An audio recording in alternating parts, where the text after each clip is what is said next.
It's the Colts VIP Tailgate presented by Hayes & Sons Restoration. Make your game day experience the best it can be. Log on and get your tickets now. It's bullseyeeventgroup.com. Hey, thanks for listening to our podcast. If you want to listen live in the central Indiana area, you can hear us on 93.5 FM and 107.5 FM. Well, it's the show that has taken the world by storm. It's Hammer and Nigel on 93.1 from 3 to 7 every day. You can hear it on our sister station. All right, Nigel also hosts it's FanDuel, right? FanDuel betting show? No, first of all, I'm not Nigel. I'm Hammer. Geez. And second of all, it's Bet Rivers. Coach, are you all right? Shut up. Are you good? No, I worked my ass off this morning, mowing grass, weed whacking. And my chest hurts, and I'm exhausted. I need an IV. I need a weed IV. I need like hemp. I need a hemp bracelet and something. I don't know. Let me text Abdul. Tell him to come upstairs here. He can probably make that happen for you. Our next governor or mayor.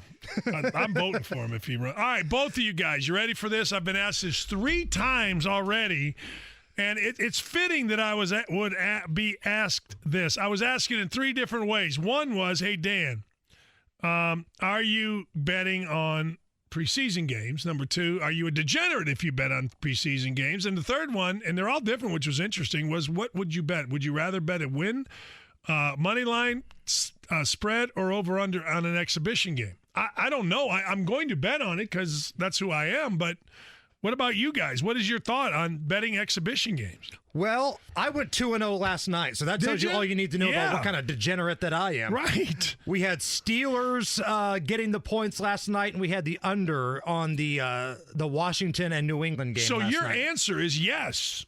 Yes, right. This time last year, we were betting on Russian table tennis. So if you're asking me if I'm going to bet on NFL, yes. The answer is 100% yes. Regardless if it's post, I don't give a damn. Jimmy, what say you? Yeah, I don't know if it's a transformation from the pandemic and not having these sports, but I've had more fun betting on baseball, not than the NFL as a whole. Agreed. But than preseason. Maybe it's just a certainty factor. I don't know. You have at least a better idea of who's out there. But I consider myself a degenerate, too. I bet some of the table tennis like you did, but I've not dabbled into preseason football. If I did, I would do the over-unders. If you did, you do the over-unders? Yeah, I think so. Will you? All right, the line on the Colts game is Colts are giving 1.5 to Carolina. The over-under, and these are unbelievable how these go, under 34.5. Ooh. That 34.5, like, wow. Over. Man. You think over. Give me all the your points. mind automatically thinks over. When I see 34, I think over. Of the 3 games that we've had right now in the NFL preseason, 2 have been under, and the one that went over was right there on the mark. Yeah, I mean, 10-6 is a decent score in the NFL preseason. I know. I'm in it tonight. I got action tonight. What do you like? We've got Buffalo in action taking on the Lions. Now, take the starting quarterbacks out of the equation because they might not even see the field. Right. So this means it's Trubisky time in Buffalo, baby. Yeah, it is. My man Mitch is ready to roll. Might be a rough starting quarterback, but against number 2s and guys that are competing for practice squad gigs, my man Mitch is going to carve these cats up. I got Buffalo. I'm in on Buffalo tonight. Hey, I just took them as we're speaking. I'm getting the point. Okay, so it's Trubisky against David Blau as kind of your backup quarterback matchup here. I like the depth of Buffalo. I like their depth at running back. They're just a better squad. And you give me Trubisky for about 1 or 2 quarters. Let's make some magic happen. You know who number 3 is? We talked about it yesterday, Jimmy. He of the hot mom, Jake Fromm. Jake Fromm's hot mom. Jake Fromm's hot mom's in the mix. Yeah. Let's go. Yeah, I'm taking it. You talk about all the time, Hammer, trying to find angles where Vegas maybe isn't paying attention and finding your niche that way. Does that exist for the preseason? Does Vegas focus on that less because of all the changes? Vegas got to know this. Yes. They got to know the quarterback because it's thing. the NFL. No, they know the quarterback thing. Yeah, Vegas isn't in the habit of losing money. By the way, I don't think. All right, let me answer that for you, and you guys tell me I'm wrong. I don't think Vegas. Number 1, if anybody's going to know, it's going to be them. Number 2, but I do think they make a mistake or 2 a weekend. I do. I think that in football, whether it's an over/under, but I also think this. And tell me what you think, Hammer. Vegas will know the second string quarterback effect in this game. What Vegas can't know, and nobody can know, is the third string lineman in the fourth quarter. Right. That's what nobody can know. And that's why so many of these lines are like 3 points or less. Right. You know, you get these matchups in the NFL. Hell, we saw double-digit spreads basically weekly last year. To go back to Jimmy's point, where you can actually, I don't want to say have an advantage against the house because the house always wins, is when you find these low-end college games, or we call it the degenerate special games on our show. Last night, I picked a AAA baseball game. I picked last night the Reno Aces against the El Paso Chihuahuas. God bless you. I spent 35 minutes crunching the numbers, doing the research, only to have the game rained out. But those are the types of games to where Vegas doesn't give a rat's ass about because there's not a lot of action on it. They're going to study up Alabama football games. They're going to study up Tampa Bay Bucks football games. But if you can find a squad and really study them up that nobody cares about, this is where you might actually have a little bit of a fighting chance against the house. Okay, jackass. So when you have that, how about sharing the love? You got my tag. You got my number. Dude, we give picks on this show. You got to tune in on Thursday night. We'll let it out there, too. The Degenerate Special, and Jimmy knows because you used to be a part of the Thursday night extravaganza. How successful was the Degenerate Special? Whatever you think it is, it's times 10 of that. Really? Oh, yeah. The Degenerate Special is off the chain, yo? The amount of time that I studied up on these worthless games, which meant I was neglecting my family, not focusing on my day job, texting and driving, doing all the things that I'm not supposed to do, paid dividends, though. Yeah. Right. The extra $55 to $100 you bring in that weekend was worth the bragging rights. You got anything for degenerates today? I mean, degenerates are going to ask, so I better ask. I don't know. What do you like this weekend? You like anything with the Reds? Where are the Reds in all this? Are the Reds a contender, a pretender? I mean, where are they? We know where the Cubs are. I think we know where the Milwaukee's Brewers really are. good. Yeah, I do too. I think they're really good. But where are the Reds? Couple out in the wild card, at least as a couple days ago. I mean, the Reds kind of have that feel of where they're going to end up about 3 or 4 games back of that second wild card spot. Because right now, the National League West is so stacked, you have to feel like whoever doesn't win that division is probably going to have your 2 wild card spots. Yeah. If that's the Giants and Padres, if that's the Dodgers and Padres, whoever it is, that's going to be your wild card. So the Reds have to win the division. I like the Reds. I love that offense, but feels like it might be a little too late on that bullpen. You know, Reds fans hate the bullpen. God, they hate the bullpen. And they should. I agree. They won last night 12-3 after losing 3 in a row, 1 to the Indians, which was a bit of a surprise because Castillo was going. All right, so we talk about the Colts. We talk about Carolina. If you had to make a guess, based on what you've been paying attention to, who would you think is going to be the starter week 1? Will it be Wentz coming back? I don't think it's going to be. Will it be Eason or will it be Ellinger? I think it's Eason. I think Eason's the guy. I think Wentz might not be out the full 12 weeks, but I'm not buying all that hype that came out over the weekend. I think he's out week 1. You know what that is? That's Grandpa Bill Polian.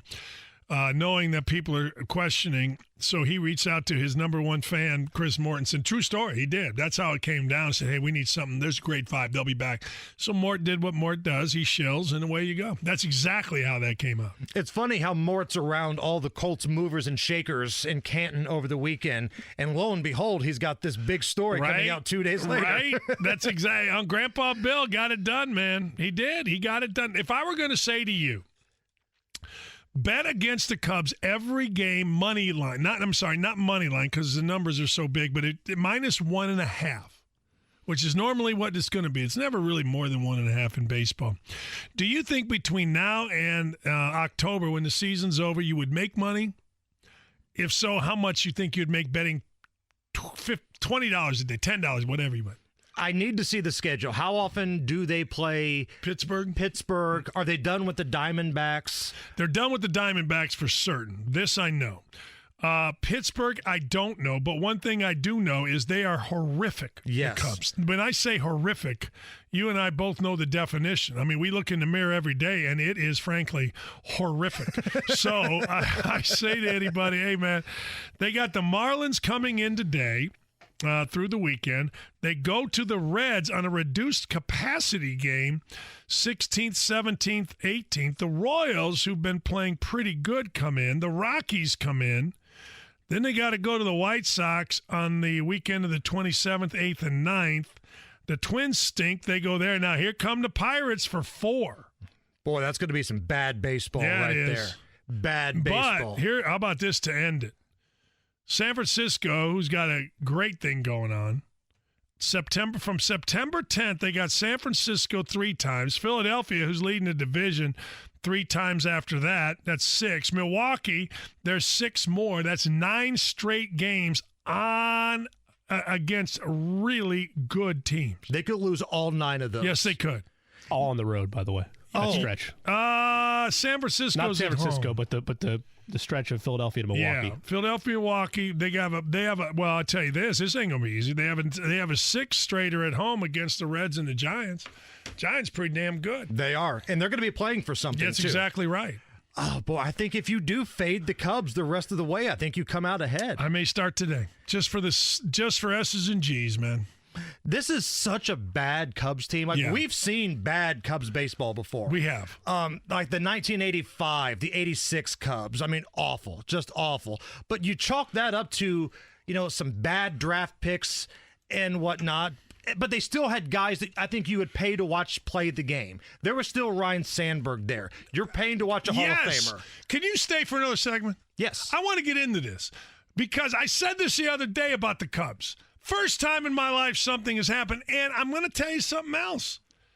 I don't think it holds true with the who's the football team, the Colts, but it might hold true with the Pacers. I'm going to get into that exact with you if you don't mind for a minute. Hammer with us. We'll be back. Jason Hammer brought up something about the Cubs, and we don't know who they are. I'm going to invite Jimmy and Jason. I watched Cubs game the other day. I literally did not know anything, and I'm not talking about the players. I did not know anything about them. Used to be, I knew Patterson was the up-and-comer in center field, Lance Dixon was a soft-tossing lefty. I knew something about. First time in my life, I did not know a single player that was in the starting lineup. So I equate that to the Colts. Colts have something interesting. Who's the quarterback? What's going to happen? The defense, blah, blah, blah. Do the Pacers have anything interesting? I'm not saying they're going to be the Cubs. Cubs historically bad. But do the Pacers have anything that grabs a fan and says, this is interesting? In the offseason right now, no. No. But you know how it is. If they start winning games, you find things that interest you about that team. Winning is the great elixir. Winning, I'm not saying winning. I'm just saying, like the Colts, who's going to be the quarterback? Is Kwity Paye really going to be that good? Supposedly we got the greatest left guard in the history of football, right? Okay, there's some things. I don't see, like the Cubs have nothing interesting. No, the Cubs have nothing. But with the Pacers, go back to the Pacers for just a second. As a fan, I want to see a full year of Karis LeVert. Okay. We didn't hardly get to see that dude last year. You got him, found out he had to have surgery, and then, the Rona stuff right before the tournament. I'd like to see Karis LeVert. So far, I know it's summer league trash, but this first-round pick kid's looked pretty solid. Yeah, he has. I'll give that. Yes, he has. I think Durante has looked pretty good. And is T.J. Warren coming back this year? All right. So there's something there. Yes. Do you think am I overselling the interesting stuff on the Colts? No. The Colts are a team that can win the division. If you can win a division, you're interesting. I agree. When you go in with expectations, legitimate expectations, then you're interesting. And then the winning's got to follow or you become disappointing. Right. But there are guys on the Colts team that you feel pretty good about paying to watch play the game, right? You would pay probably to watch T.Y. Hilton, you know who he is. You would pay to watch DeForest Buckner, you know who he is. Darius Leonard, you know who he is. Right now, if you're a Chicago Cub fan and you've got a spare weekend, do you give the Ricketts family your money when you can't name a single person in that starting lineup? I think it's even more than that. I think they quit on it. Like, they weren't prepared for it, number one. And then they said, screw it. And then they tried to come back with Hoyer saying, well, this is what we got to do. And a lot of fans bought it. But in my opinion, from you made the comment, I don't want to give the Ricketts any money. And you are a Cub fan. You said you take your kid to the Cubs game every year. You guys go up there. You have a great time. I did it with Andrew, blah, blah, blah. But when you said that, I'm like, that's exactly how I feel. I don't want to give these people any money because they're not trying. They're not trying, and that's the thing. You're market number 3, and you're acting like you're the Pirates. You're acting like you're the Twins. You've got your own network, which the only good thing on it are these awful games that we're watching.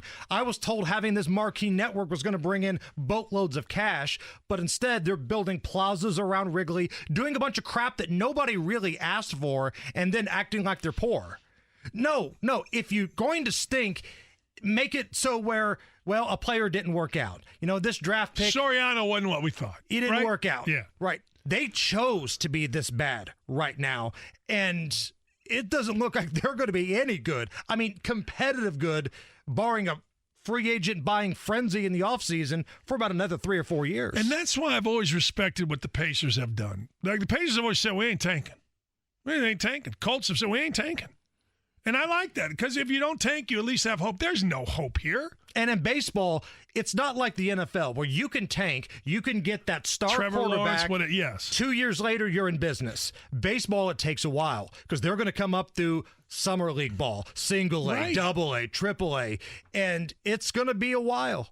See, I always say, people always say, well, Grigson got Grigson did. He went from 2-14. He got Andrew Luck, got T.Y. Hilton to come in, be a hell of a player, had 3 guys.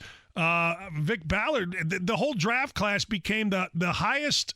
What was it? It's the most yards ever gained from a draft class. The next thing you know, and again, obviously luck was the thing. You go from 2-14 to 11-5, and you're in the playoffs, and everybody's happy. You ain't doing that in baseball. No. You're right. You can do it in the NBA too. You absolutely can do it in the NBA. You can get that first round pick, that LeBron, that Shaq, Absolutely. whoever it may or be. now with free agency, you go get a couple guys. Let's go. Right. You can get back in the mix. Baseball, it takes so long. You got to have that good farm system. And I get they traded some of those dudes to get a ring, and I think every Cub fan will say, okay.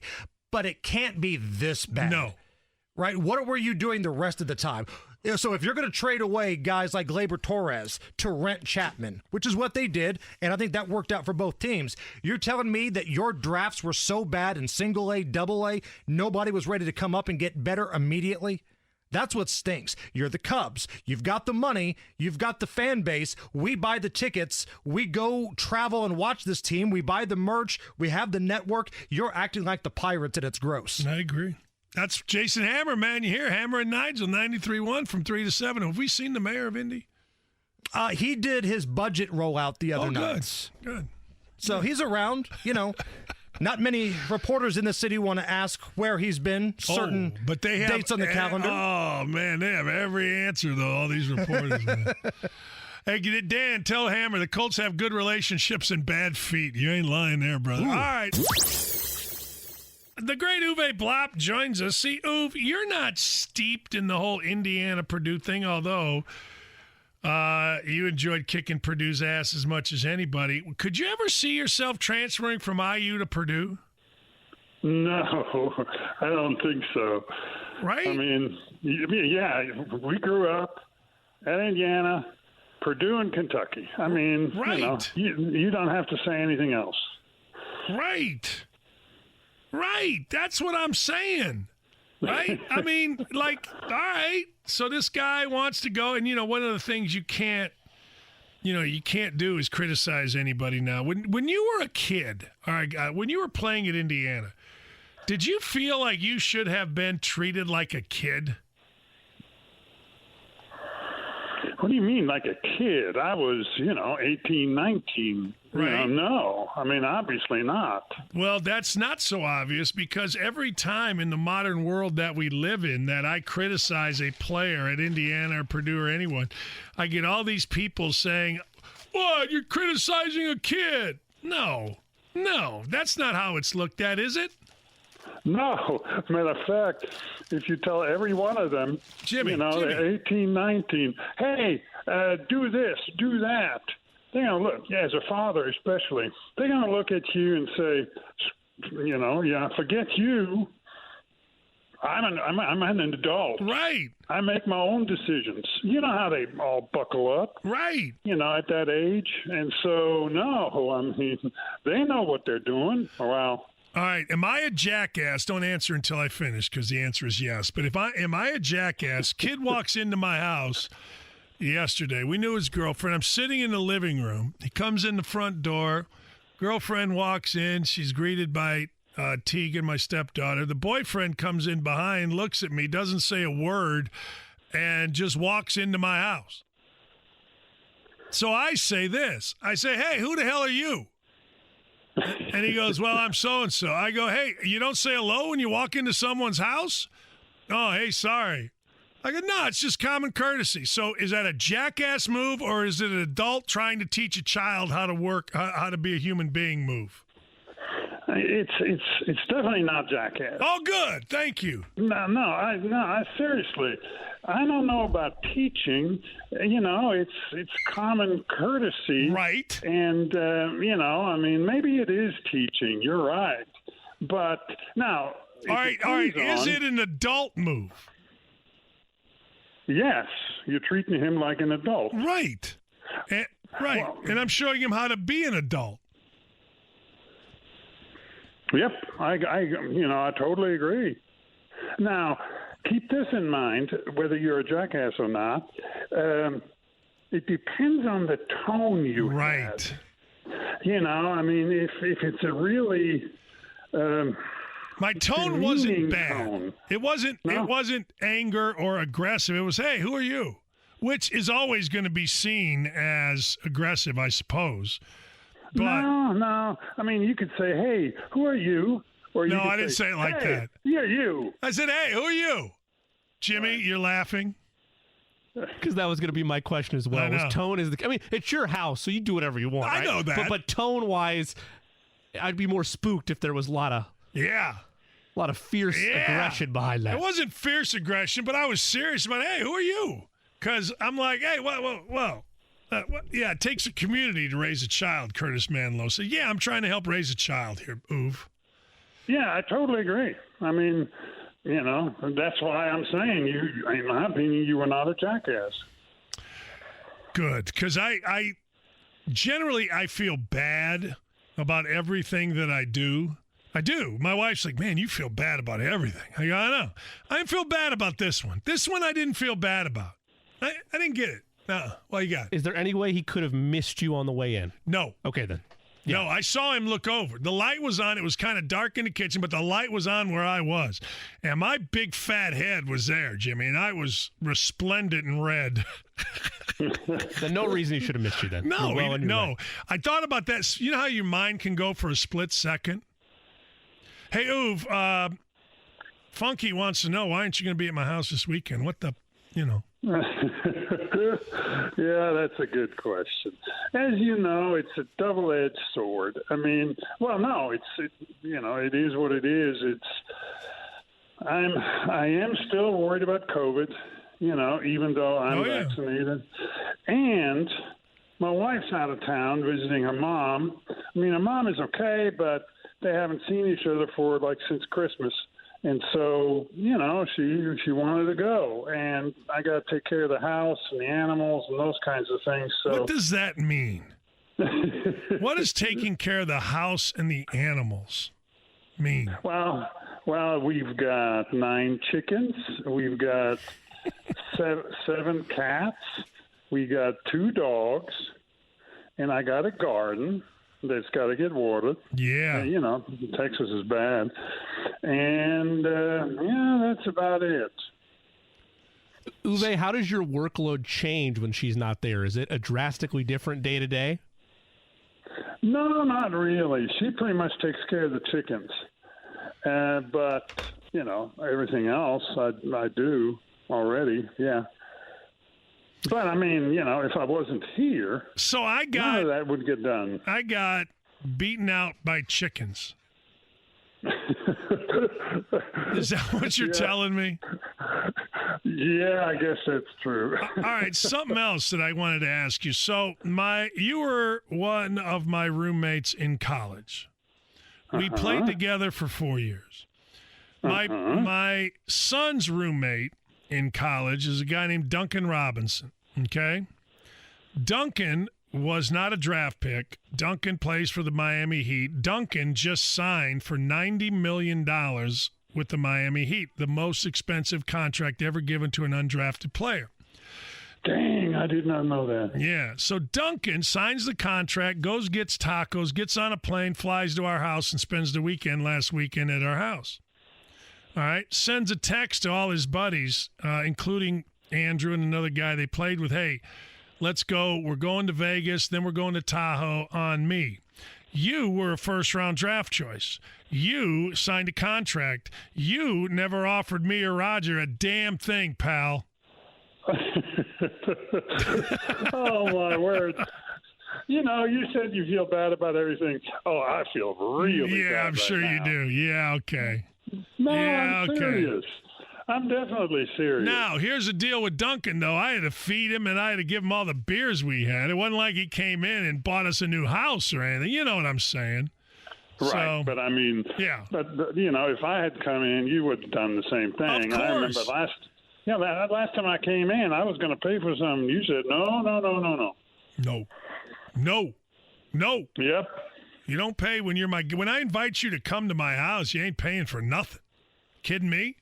Or else why would I invite you? They do. I want you to come so you can buy us beers. Question for you and my audience. When's the last time you got a keg of beer? I'm looking for a keg of Leinenkugel Summer Shandy for this weekend. When's the last time you bought a keg? Oh, shoot. I don't even remember. No. Meaning it may have been 20, 30 years ago. Who knows? I know. Me too. What about you? Yeah, no. Same you? thing. Yeah, and my wife said, "Hey, we need a keg." I started laughing. I'm like, what are we in college? What are we having a kegger at our house? What are we doing here? She goes, "No, dumbass. It's easier. You don't have bottles and cans around. You just got cups, right?" So we went last night to get a keg. Kegs aren't as easy, as what you think. Honest to God. I mean, that, I guess, doesn't surprise me because when I go in a liquor store, I never see them anymore. And as compared to back when, we were, I was going to say kids, but no, when we were 18 or 19, then, there were kegs in all kinds of liquor stores all over the place. Right. I know. And now I went in last night to Big Red, and I'm like, hey, we need a keg. And they're like, no, we don't have a keg. I thought, what? What? So I don't, are you still making margaritas? The world wants to know. Oh, yeah, I'm still making margaritas, but I think I told you that already last time. I mix it now. When I'm outside, when it's hot, as it always is here, I have the same frozen margaritas I always tell you about. But then when I come inside, and I have to be honest, I get too cold with a double frozen margarita. So I just drink a single frozen, meaning on ice. But still a margarita. So just so you guys know, Uwe, it takes Uwe. This is a science. Like people talk about science, with Corona. Margaritas with Uwe is a science. There is scales.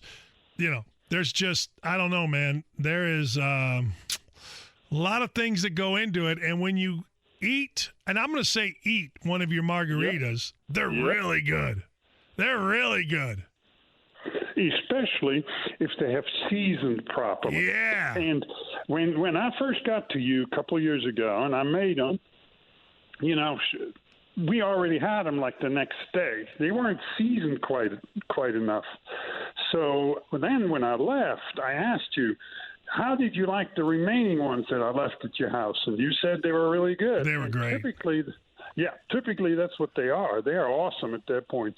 Plus, and that's always my theory, and that's why I started doing this, you don't drink so fast because you got to slowly eat them. Otherwise, you get that frozen brain.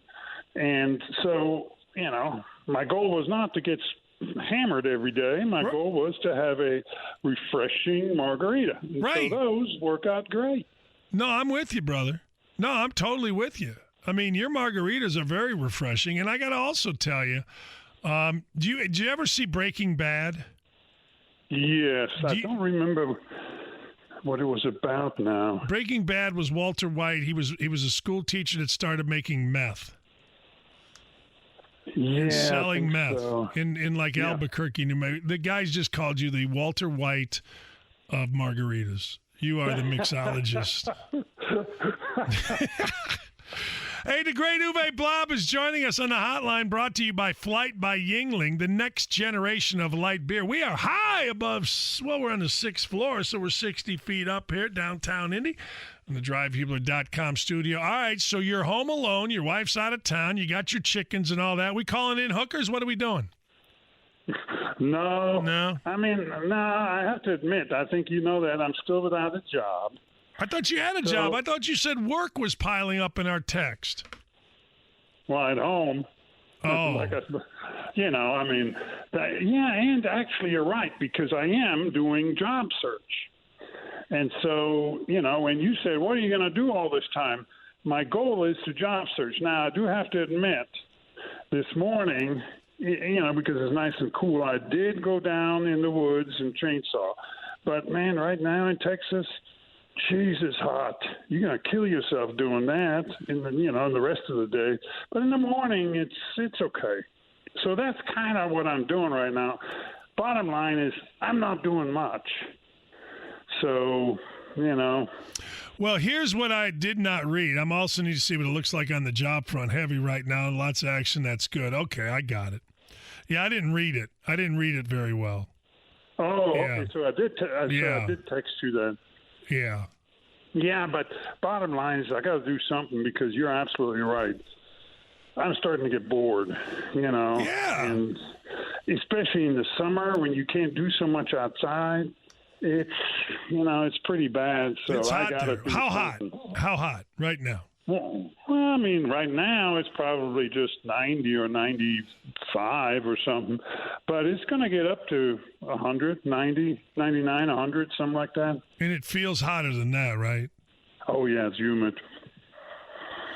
Yep, it's pretty freaking hot outside, and typically I don't go out much except with a margarita in hand.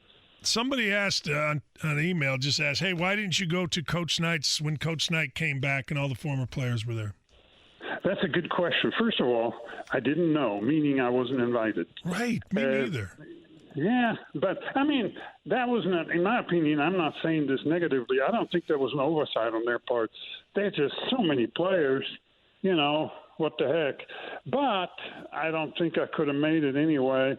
I don't remember what was going on, because I remember, of course, it was on TV and everything, but I don't remember what was going on my end. I'm sure it had to do with job or something like that.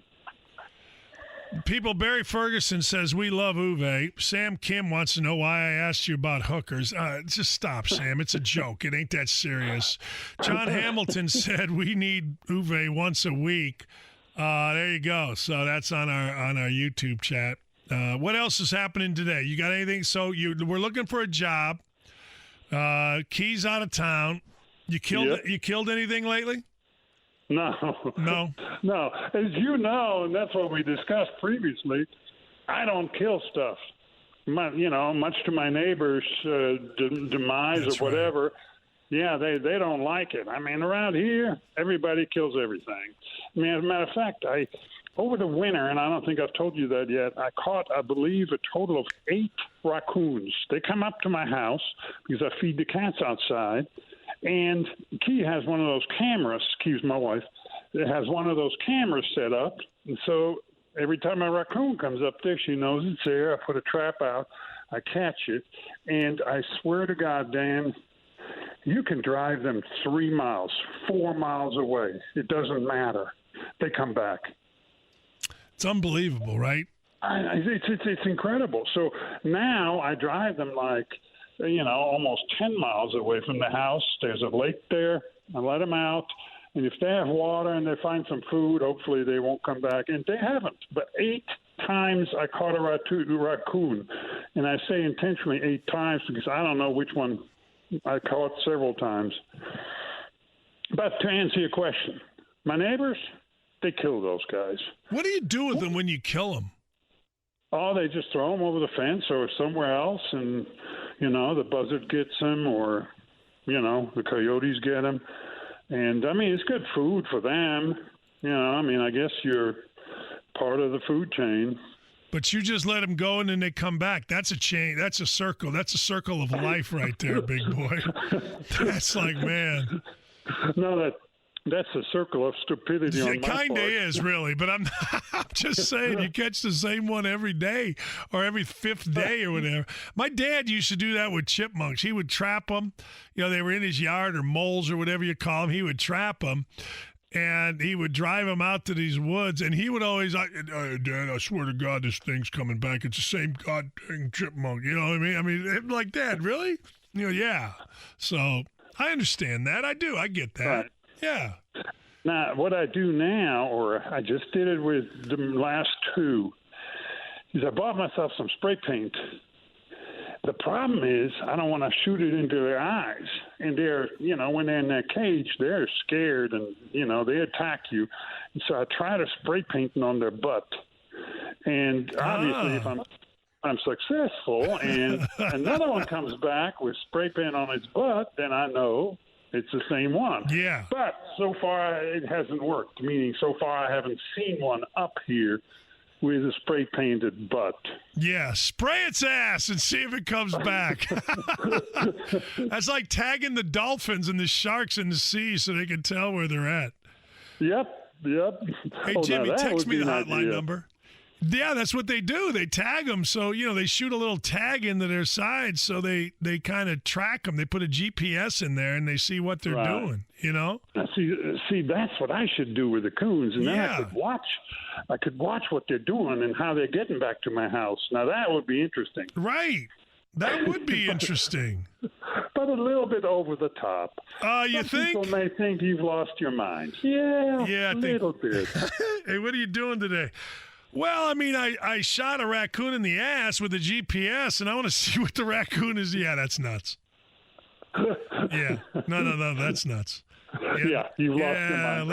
Or you're just plain too bored to be alive. Yes. It's time to find a job when you start tracking the raccoons. 100%. Yes. Oh, my God, that's so funny. All right, I got to go. You're the best. Sorry I'm not going to see you this weekend, but we got to have you on more because people love you here in Indy. They do. They absolutely love you. Yeah, well, I appreciate that, and I'm seriously, Dan, I'm sorry. I should it's all good. Now I'm just kicking myself. I should have just found somebody that took care of the house. It doesn't matter. My neighbor pay him some good money or something. I should have come. I'm sorry, dude. I love you, man. You're the best. Thanks, brother. Don't worry about it. Thanks for having me. All right. See you. That's the great Uwe Blop. KB, baby. You got a new show. I love it. Congratulations.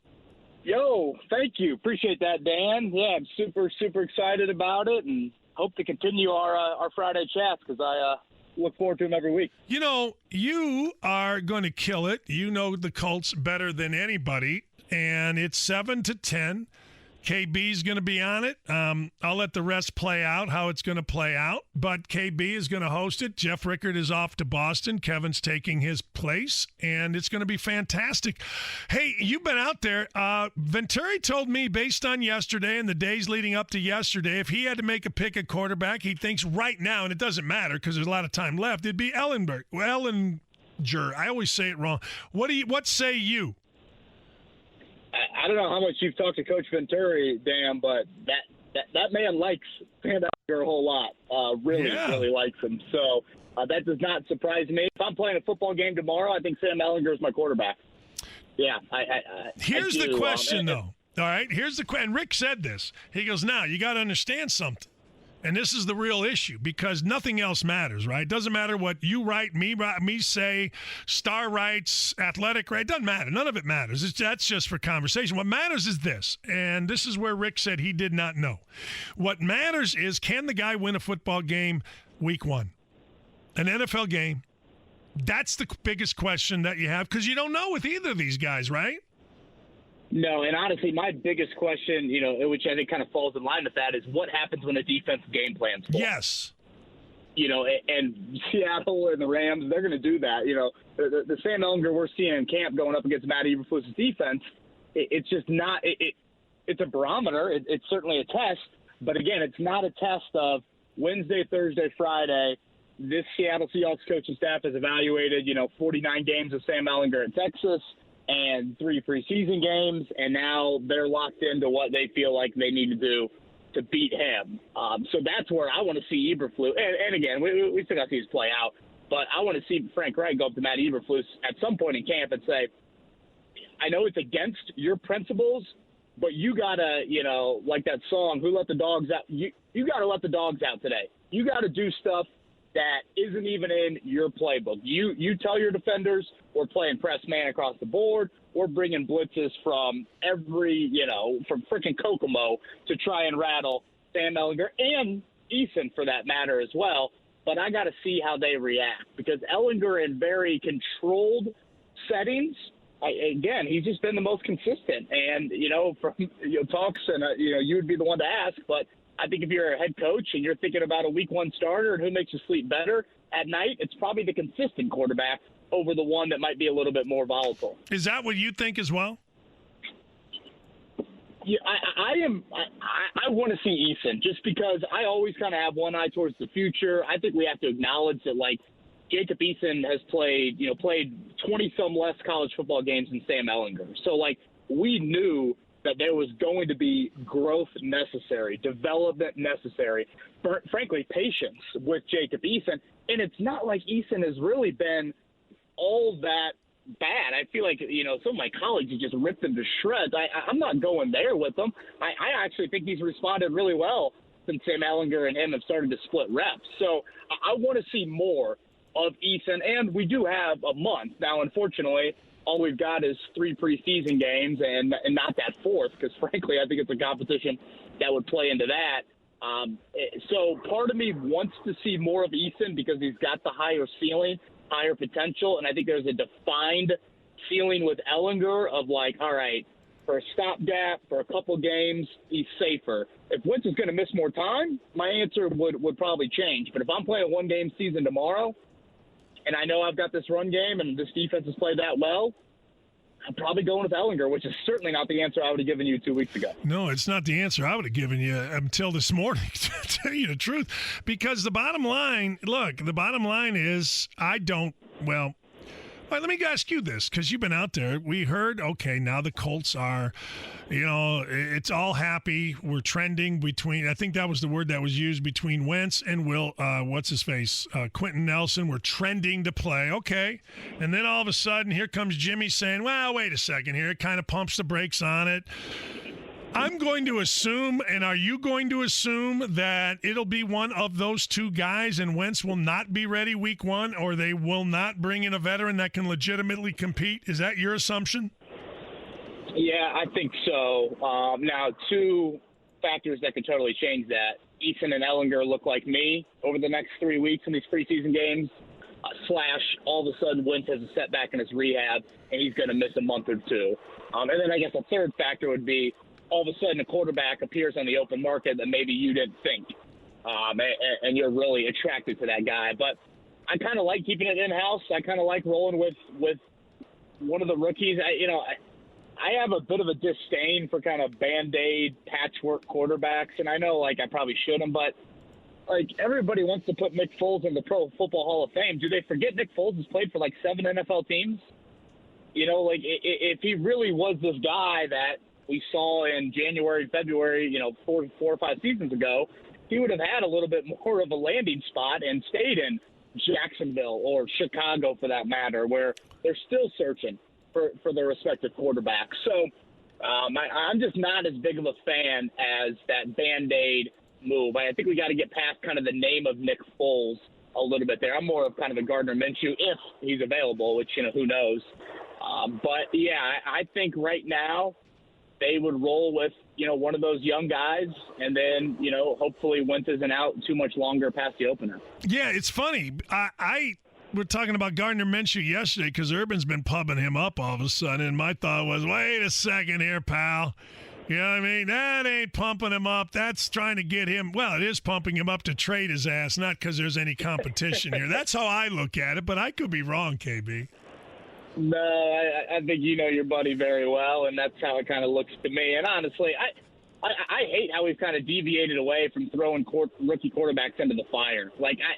I just feel like, and maybe I'm biased because we watch Peyton do it here, but I just think it's such unbelievable learning to get thrown into there and make those mistakes and grow.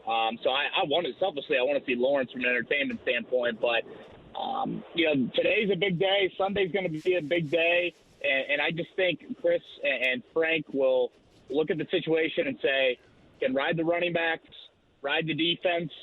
As long as Carson's not going to be out too long, we'll see what we got in-house. Yeah, it's interesting. It just is interesting because the truth of the matter is you don't know what you got. right? Because you're not. What kind of line are you going to play under on Sunday? Who's going to play, offensive line wise? Maybe 2 starters. Right. Yeah, maybe. Right. And then how long? You're going to leave Ethan in for a whole quarter plus. Well, you're not leaving Braden Smith in for that long. So, and then Ellinger gets in there, and he's not going to be playing behind the starting line. So, it's these, like today and yesterday and Sunday, are they truer evaluations than what we've had the first, dozen days of camp? Definitely. But they still don't come that close to what you're going to see week 1. Like, even then, it's just a massive, massive jump. Now, I tend to think Sunday's really big just because you finally take off a red jersey. And right. That, I think, is absolutely vital, especially for a guy like Ethan, who I don't think handles pressure as well as Ellinger does, and I mean, like, actual pass rush pressure. So, yeah, I mean, no matter what, come September 12th, you aren't going to sleep well the night before if you're Jim Irsay, Chris Ballard, or Frank Reich. I don't think – well, let me go this route because you know how we do in the media. We want – kind of things that make people think for a second. If I were going to say to you, Carson Wentz or Quentin Nelson is going to be ready week 1, which one would you say? And let me also say, which one would you push to be ready? Okay, say that to me again. Carson Wentz. Yeah, I'm having problems here. The YouTube thing, I can't see myself either.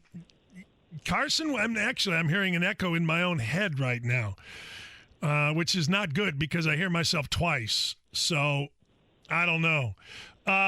Carson Wentz, or what's his face? Quentin Nelson. Wilson, who would I rather have week 1? No, who do you think will be ready week 1? Gotcha. I will go with Nelson if you're going to make me guess. I do think there's a level of pain tolerance here, and I know Jim made it very clear that, you want Carson to get to 100%, which I think is smart. Frankly, with all the injuries that Carson's dealt with in his career, the last thing I think you want is 80% Wentz going out there trying to be a hero for his new team. He overcompensates, and all of a sudden he's hurting something else. And again, he's had a long injury history of just kind of different injuries. Not, obviously the ACL was very severe, but not a ton of severe ones. But he's just had a lot of different body parts. So I would say Nelson. Now, having said that, and I feel like I'm on boot watch every day up here at Grand Park, but Quentin Nelson was back in a boot yesterday. Now, what does that mean? Like, was he tired of walking from the indoor facility outside without a boot on? Who knows? I'd like to think the big fellow could just get on a golf cart. But that is something I guess we should note. All right, let's go as we continue the lower leg injuries with Kevin Bowen, the new, ladies and gentlemen, host of the morning show right here on 107.5 The Fan and 93.5. And I always say this, we just got better today with KB at the controls. Thanks, Dan. You're welcome, and I mean that. Kwity Paye. Where are we at with KP? Yeah, KP. Yeah. Kwity Paye. Yeah, that was good. You're on your game this Friday afternoon. Thank you. Yes, I am. Kwity Paye, minor ankle sprain. So I would appear that is in the good news camp. He is also rocking a boot. But, as you said, every athlete at IU probably wears a boot at some point during their 4 years. I think even the golfers wear a boot. So, Kwity looks like, kind of crisis averted there. Now, we're on a little injury watch today. Naeem Hines got nicked up yesterday. Danny Pinter got hurt as well. So you're on your third-string center for a good portion of yesterday, which honestly, again, kudos to Ellinger and Easton for how they looked with Joey Hunt snapping the ball to them as well. And then EJ Speed, I saw some reports, hyperextended knee. He went down a special teams drill. Hey, wait a second. He's been pretty good, right? Yeah. And I mean, and we're talking athlete, super athlete. This might sound weird, but you and I are on the same page. I mean, he's one of the most good-looking athletes on the football team. Like, you just kind of look at him and be like, oh yeah, I want that dude. Maybe if he can roll up his pads a little bit and come off the bus early, so everyone could take a look at him. He could strike a little fear maybe in the other team. The one thing that I thought about him and not Autry. Who's the other guy? Who's the guy that's always hurt on the line? I always forget his name. Kamoko Toure? Yes. When Kamoko Toure came out, I thought, man, That dude is a specimen. There are some dudes out here, right? I mean, they're we're whining. I'm whining, bitching, and moaning at everybody in the city about the quarterback situation. But the truth of the matter is, regardless of whether Wentz comes back, you're going to have to run the ball. You're going to have to play athletic as hell on defense. You're going to have to rush the passer, and you're going to have to play good special teams. No? Yeah, I mean, you're going to have to win some games. Certainly, high teens, low 20s early in the year, and you could have made the argument even if Carson was healthy. Look at how you struggled out of the gate last season. Now, you will get, everybody besides Carson will get preseason action this year. You obviously didn't get that last year, but that's kind of my worry with this first 5 games, Dan, is last year Rivers was up and down the first 5 games, and you went, 3-2, and you had the easiest schedule in the NFL. This year, first 5 weeks, you've got one of the tougher slates you're going to see. Your starting quarterback is now getting no more reps here in training camp, in all likelihood, I guess, nor the preseason. So how do you look those first 5? Plus, not only is it just 5 tough games, you've got the game on the schedule in those first 5, and that being at Tennessee in week 3. So that's where my concern comes in to play is just, are you behind the 8 ball come early October? This franchise has often been behind the 8 ball early October. Now are you behind it? And here comes Carson. 7 playoff teams, all that. Just not a lot of wiggle room from there, though. Kevin Bowen on the hotline, brought to you by Flight by Yingling, the next generation of light beer. I was playing golf the other day, and a guy said to me, did Kevin Bowen really shoot an 81 from the tips at the Ross course? And I said, yes, that dude can play. 84. No, 81. No. 84 from 8,100 yards. It was at 8,100. I thought it was 7,800. It was 8,100 yards? Yeah. Jeez. What do you think the average par 4 second shot club you used? You see what I'm saying? How far out were you by average on the second shot on a par 4? Yeah, I would say it was a lot of rescue clubs. So I used to hit that about 220-ish. So I would say right around then. I had one par 3. They got a par 3. It's 300. I hit driver 50 yards short of the green. Seriously, a 300-yard par 3? Yeah, 16 there is like 301 yards. I mean, I almost hit wells with my tee shot. It was so ugly. And ladies and gentlemen, we are not in altitude. So there's I mean, for the state of Indiana, yes. it's altitude, which doesn't mean much. No. So yeah, it was pretty stupid. Someone said that Justin Thomas has the course record from those tees down there. He shot at even par. Man, when even par with professionals out there is the course record, yeah, holy hell, that's the hardest course in the world. I mean, you can make the argument. 8,100 is just, I mean, it's. What was the shortest hole? There were a couple. Number 2 was pretty short. I hit a little wedge into there. All right. 5. What do you hit? No. What do you hit a drive? Well, how far do you normally hit? If you hit a good drive, how far do you hit it? Yeah, I'm not super long. I'd say 280. I mean, nothing crazy long. The big thing, I walked away thinking, Dan, is I don't really hit my rescue club that much closer to the hole than I hit a 9-iron.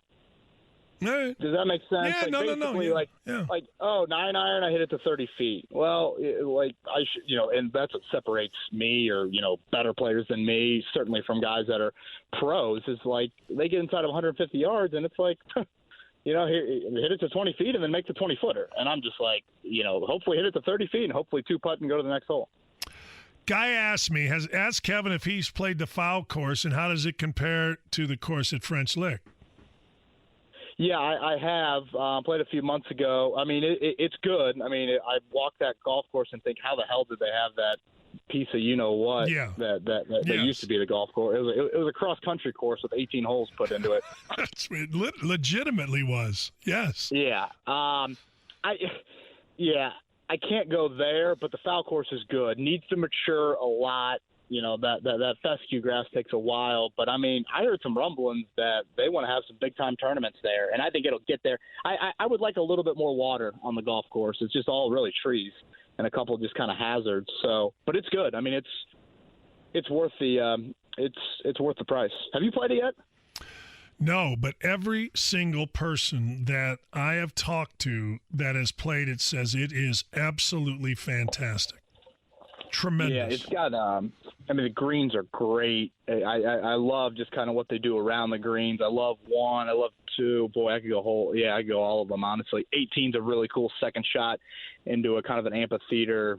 And the thing, KB, is you can't tell, right? You can't tell that it used to be the swamp combination forest that it was, right? You can't even tell. No. So my high school teammate's the assistant golf coach there, and he drove me around before we played, and I'm like, dude, what is this old hole? You know, like where are we on the property? Right. For what hole that it used to be, and which is just, again, kudos to Steve Smyers for he did Wolf Run, if I'm not mistaken, right? That's what I was told. Yep. Yeah. So it's man, I can't believe you haven't played there or Pete Dye. I can't. I don't travel well. Butler National every other week. I know. I go north apparently. I go north in the winter, summer. You're a region guy. Yeah, I know. All right, man. Congratulations. Can't wait to listen on Monday. And I know you already been doing it, but thanks for the time. Have a great weekend. I appreciate that, Dan. Thanks for everything, and I'll talk to you next week. Yes, sir. That's Kevin Bowen on the hotline, brought to you by Flight by Yingling.